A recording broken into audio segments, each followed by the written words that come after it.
तो और भाई लोग कैसे हो आप सब लोग मेरे यार। तो एपिसोड 3 की शुरुआत वही से होता है जहाँ से कि पिछला एपिसोड खत्म हुआ था। हमने देखा था कि किनले जब अपने बड़े भाई को मारा था तब उसके बड़े भाई ने उसके पिताजी को शिकायत किया था, जिस वजह से किनले अपने पिताजी के पास आया था और बहुत दिनों के बाद अपने पिताजी से मिलने की वजह से वो अपने पिताजी को झुककर रिस्पेक्ट देता है। तो अब हमें आगे दिखाया जाता है कि उसका पिताजी बोलता है ठीक है अब तुम मेरे सवालों का जवाब दो। किनले बोलता है पिताजी आज जो कुछ भी हुआ उसमें कीन्यू की गलती थी, उसने सबसे पहले मुझे आकर उकसाया, मैं तो बस अपना बचाव कर रहा था। मैं चाहूंगा कि पिताजी इस मामले को अच्छी तरीके से जांच करे। किन्यू की माँ बोलती है बकवास, तुम वो हो जो कि किन्यू से गुस्सा है और इसीलिए तुमने उसको मारा है। किनले उसके तरफ गुस्से से घूरते हुए बोलता है तुम एक झूठी औरत हो। किन्यू की माँ बोलती है मैं झूठी हूँ, वो तुम हो जिसके ऊपर ये इल्जाम है। किन्यू तुम्हारे साथ बहुत ही अच्छी तरीके से पेश आता है, भले ही वो थोड़ा कठोर हो लेकिन तुमने उसके खिलाफ साजिश रची। तुम सिर्फ एक यूजलेस बच्चे हो, अगर तुमने एक स्नीक अटैक नहीं किया होता तो फिर आखिरकार कैसे तुम किन्यू को चोट पहुंचा सकते हो। इस बात को सुनकर वहाँ के सभी लोग आपस में बातें करते हुए बोलता है किन्यू लिंगजू रियलम के 3rd लेवल पर है और वो तो सिर्फ एक कचरा है। क्या उसको लगता है कि उसके खिलाफ 9वें यंग मास्टर शिकायत भी करेगा। और तभी किनले के पिताजी सबको चुप करने के लिए बोलता है और किनले को बोलता है किनले मैं तुमसे कुछ पूछता हूँ, क्या अब तुम्हारा कल्टीवेशन लेवल अपने 9वें भाई के बराबर है। किनले बोलता है पिताजी कुछ दिन पहले मैं लिंगजू रियलम के 2nd लेवल पर ब्रेक थ्रू किया। किनले के पिताजी उसके ऊपर चिल्लाते हुए बोलता है अगर तुम लिंगजू रियलम के दूसरे लेवल पर हो तो फिर तुम अपने 9वें भाई को कैसे हरा सकते हो। आखिरकार तुम्हारी हिम्मत कैसे हुई अपने पिता के सामने झूठ बोलने की। किनले बोलता है अगर पिताजी मेरे बातों पर यकीन नहीं करता है तो फिर मेरे भाइयों को मेरे सामने भेज सकते हैं। जो कोई भी लिंगजू रियलम के 3रे लेवल पर है मैं उसे पहले हमला करने का मौका दूंगा और अगर मैं यहाँ पर हार गया तो फिर मैं अपना खुद का ही जान ले लूंगा। इस बात को सुनकर वहाँ के सभी लोग बहुत ही ज्यादा हैरान हो जाता है और तभी किनले का एक ब्रदर जो कि शायद से फर्स्ट ब्रदर होगा वो हंसते हुए बोलता है पिताजी अब जबकि ऐसा उसने खुद ही कहा है तो फिर क्यों ना आप उसे एक बार कोशिश करने दे। अगर वो सच में जीत जाता है तो फिर इस पर बातचीत करने में बिल्कुल भी देर नहीं लगेगी। किनले के पिताजी थोड़ी देर सोचने लगता है और फिर बोलता है आखिरकार किनले से कौन फाइट करना चाहता है।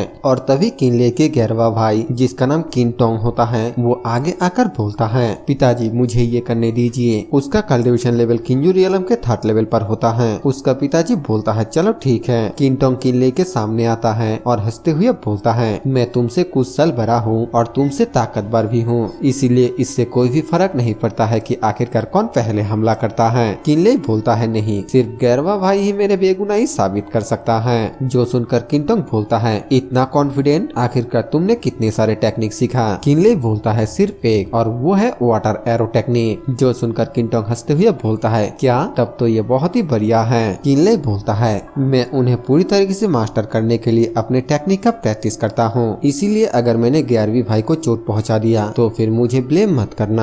जो सुनने के बाद किनटोंग अपने हाथ में एक फायरवॉल को क्रिएट करता है और किनले को बोलता है अपना बकवास बंद करो और इसे लो। ये बोलकर वो उस फायरवॉल को किनले के तरफ भेज देता है जिसे कि वो बहुत ही आसानी से डॉस कर लेता है और अपने मन में सोचते हुए बोलता है ये किन्यू की स्पेल कास्टिंग से बहुत ही धीमा है। और फिर अपने वाटर एरो टेक्निक का इस्तेमाल करके एक आइस क्रिस्टल को बनाकर उसकी तरफ शूट कर देता है जो कि लगभग उसको छूते हुए पास हो जाता है। और ये देखकर किनटोंग काफी ज्यादा हैरान हो जाता है। किनले उसको थोड़ा प्रोवोक करते हुए बोलता है इस स्पेल की कोई भी आंखें नहीं है 11वें भाई, बेहतर होगा कि थोड़ा केयरफुल हो जाओ। किनटोंग दोबारा से अपने स्पेल कास्ट करते हुए बोलता है मैं तो बस तुम्हें ऐसा करने दे रहा था, इसीलिए ज्यादा मत उछलो। लेकिन तभी किनले उससे पहले ही अपने स्पेल को कास्ट कर लेता है और उसका इस्तेमाल करके उसके तरफ शूट कर देता है जो कि सीधा जाकर उसके शोल्डर पर लग जाता है जिससे वो वहीं पे जख्मी होकर गिर जाता है और हार जाता है। सभी लोग हैरानी के साथ बोलता है क्या किनटोंग हार गया।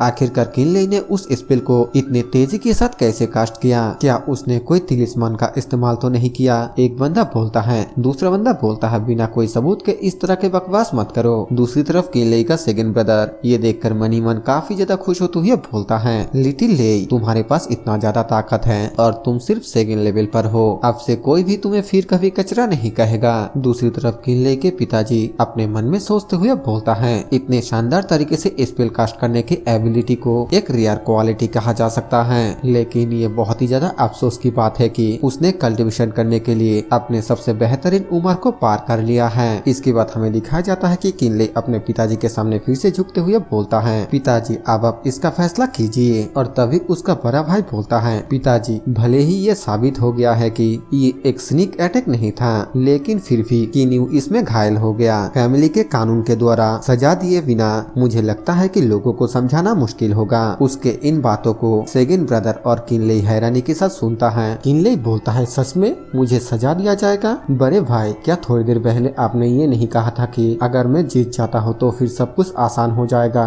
उसका बड़ा भाई बोलता है, आखिरकार तुम्हारी हिम्मत कैसे हुई? परिवार के किसी सदस्य को मारने की कोशिश करना परिवार के कानून को तोड़ना है। ये समझना कि तुमने चुपके से अटैक किया है या नहीं, ये एक अलग मामला है। या फिर बात ये है कि तुम हमारे परिवार के कानून को मानना नहीं चाहते हो? किनले बोलता है, मैं बस इस मामले को विस्तार से देखना चाहता था। उसका बड़ा भाई बोलता है, क्या तुम अपने बड़े भाई के बात से खुश नहीं हो? और तभी उसकी सौतेली माँ साथ देते हुए बोलती है, हाँ ये बिल्कुल सही है, उसने किन्यू के साथ भी बिल्कुल ऐसा ही किया। और फिर किनले को बोलती है, तुम्हारे माँ जल्दी मर गई और इसीलिए तुम्हें किसी ने भी संस्कार नहीं सिखाया। अपने माँ के बारे में बोलते हुए सुनकर किनले काफी ज्यादा गुस्सा हो जाती है, लेकिन वो कुछ भी नहीं बोल पाता है। दूसरी तरफ उसका बड़ा भाई बोलता है, पिताजी अगर नौवे भाई की बात को छोड़ भी दिया जाए तो भी आप देख सकते हैं कि तेरहवीं भाई मुझे भी बिल्कुल इज्जत नहीं दे रहा है, इसीलिए तेरहवीं भाई को संस्कार सिखाना जरूरी है। अब आप ही देखिए कि आप क्या करना चाहते हैं। किनले के पापा अपने मन में सोचते हुए बोलता है, वो अपने आप को इम्प्रूव नहीं कर सकता, इससे कोई भी फर्क नहीं पड़ता है कि उसके स्पेल कास्ट करने की एबिलिटी कितना तेज है, ये सब कुछ बिल्कुल बेकार है। और फिर किनले के पापा बोलता है, तुम्हारा बड़ा भाई बिल्कुल सही बोल रहा है। किनले, तुम संस्कार में लापरवाह हो और तुम्हें तुम्हारी बड़ों के लिए कोई भी इज्जत नहीं है। तुम्हें सच में संस्कार सिखाना जरूरी है। किन फैमिली के नियमों के हिसाब से तुम्हें और किन्यू को बंद दरवाजे के पीछे आधा साल रहने का सजा दिया जाएगा और हम पिल्स और चांदी के पैसे भी देना बंद कर देंगे। किन्यू घायल हो गया है, वो अपने जख्मों को ठीक करने के लिए अपने रेसिडेंस में वापस जाएगा।